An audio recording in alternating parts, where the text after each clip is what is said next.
দৃষ্টিহীন প্রতিবন্ধী ছাত্রী আবাসে খাদ্য পরিবেশন নিয়ে উঠল গুরুতর অভিযোগটি উঠেছে নরসিংগড় স্থিত দৃষ্টিহীন প্রতিবন্ধী ছাত্রছাত্রীদের সরকারি আবাসে।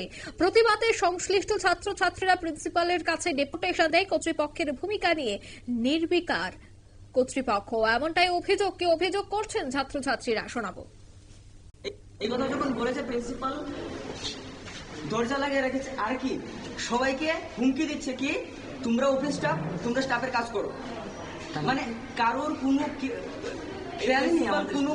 কোনো সাহায্য করতে চাইছেই না প্রিন্সিপাল। কেন এমনটা করছে কিছু বুঝতে পারছো না? সেখানে প্রচুর টাকা দুর্নীতি হচ্ছে, হচ্ছে, প্রচুর টাকা মেরে খাচ্ছে। আজকে আমাদের এখানে 2017-তে দীপা কর্মকার আসবে বলে 5 লাখ টাকা দিয়েছিল। হ্যাঁ, সেই 5 লাখ টাকার কোনো হিসাব দিতে পারেনি প্রিন্সিপাল, কাউকে কোনো হিসাব দিতে পারেনি।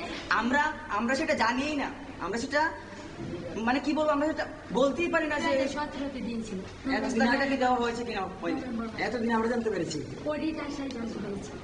সব টাকা মেরে খেয়েছে। আর কি যে কোনো স্টুডেন্ট বা যে কোনো কেউ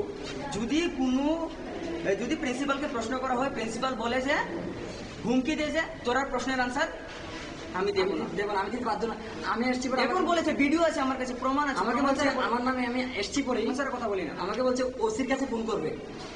আমার কি হুমকি দিচ্ছে এগুলো? আমাকে মনে হয় থানাতে ঢুকাবে, এটা তো বোঝালো উনি না। কি কারণে? হ্যাঁ, আমি এখানে এসেছি, আমি তাদের সঙ্গে কথা বলছি, স্টাফদের সঙ্গে জিজ্ঞেস করছিলাম যে আপনারা যারা স্টুডেন্ট ছিল তাদেরকে জিজ্ঞেস করছিলাম যে আপনারা এখানে থাকা সত্ত্বেও স্টুডেন্টরা কিভাবে এক্সপায়ারি যাওয়া মালগুলো খায়। উনি তখন এসে বলছে তোরা এখানে আসার পারমিশন দিয়েছি। আমি যে মেয়াদ উত্তীর্ণ খাবার পরিবেশন করা হচ্ছে এমনটাই অভিযোগ, এবং যে টাকা আসে সে টাকা আত্মসাৎ করে নেয় কর্তৃপক্ষ, এমনটাও কিন্তু অভিযোগ তারা তুলেছে। এবার যেহেতু সংবাদ শিরোনামে উঠে এসেছে এই খবর, এখন দেখার বিষয় প্রশাসন এই বিষয়টা কোনো পদক্ষেপ গ্রহণ করে কিনা। সত্যি কি এই বিদ্যালয়, এই ছাত্রছাত্রীদের আবাসের মধ্যে খাদ্য নিয়ে ঘোটালা চলছে? সব টাকাই কি এবার হাফিজ করে নিচ্ছে কর্তৃপক্ষ? এ যে অভিযোগ গুরুতর উঠল, তার ভিত্তিতে এবার কি পদক্ষেপ গ্রহণ করা হয় সেটাই দেখার। নিয়ে নিচ্ছে ছোট্ট একটি বিজ্ঞাপন বিরতির সঙ্গে থাকুন।